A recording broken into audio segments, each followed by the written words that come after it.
I think she summed it up very well. As far as the environment is concerned, I'm sitting here with my feet right on my mother, and I draw energy from her, and I think that's that was one of the original goals or visions for that school, is that people would go outside and inside and outside and inside. And now we don't do that. When I was younger, everybody had frogs in their yard, and people had garter snakes. And I know it sounds corny because people say, "Oh yeah, here they go again, that group." But it's if we say we're Kahnawake, and if we say that's who we are, then we are no less or no greater than the world around us. And if we can't connect to that, then how can we even say that that's who we are? How can you say that you're not?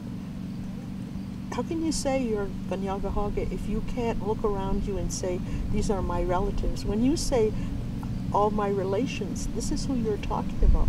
These are your relations. These trees, they have a spirit in them that is alive and well. And if you don't really feel good, and you sit down with your back to that tree that I'm looking at right now, if you sit there, all of a sudden you can feel all that being drawn out of your body, and you'll be filled with the spirit of that spirit or that essence of that tree.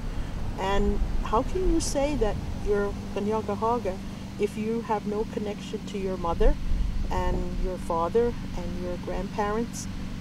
And the water we have, we're so disconnected from it. We're just so disconnected because we have so much ick in our lives, and there's nothing wrong with cameras, there's nothing wrong with cell phones, but it can't be the be all and end all of our lives. It has to be a tool that we use.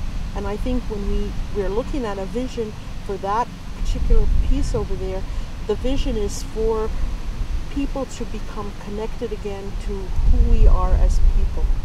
Because I really and truly believe that we were given a message, and we are supposed to be giving that message out to the world.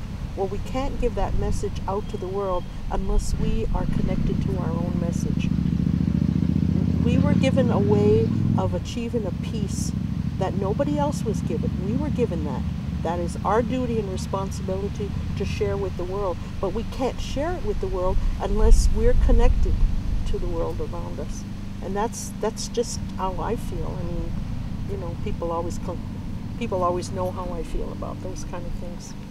One more thing that I'd like to add is, although the fire was, you know, a bad thing, a very tragic thing to happen, I think what happened to me, and I shared it with the beadwork ladies, is that it started a fire inside of me, and that's my spirit, and everyone has that spirit inside of them, and then what it translated then to, as the group of women are sitting there, is that we are a family. We're not all related to each other, but we are a family, and our community is our family, and we care about our family. So right there, that image of that fire that started at Survival School, that destroyed a building, that fire became a reminder of Gawazare, our family fire. So we have our own individual fire inside of us that Laura was talking about, that spirit to the environment, the spirit to our Mother Earth. And that's how I looked at it, that fire, although bad, was an impetus or a catalyst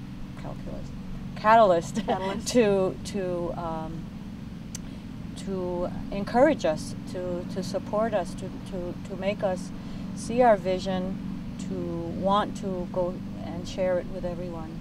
So I don't know who started the fire, but some good came out of it, and here we are, you know, sharing that vision. And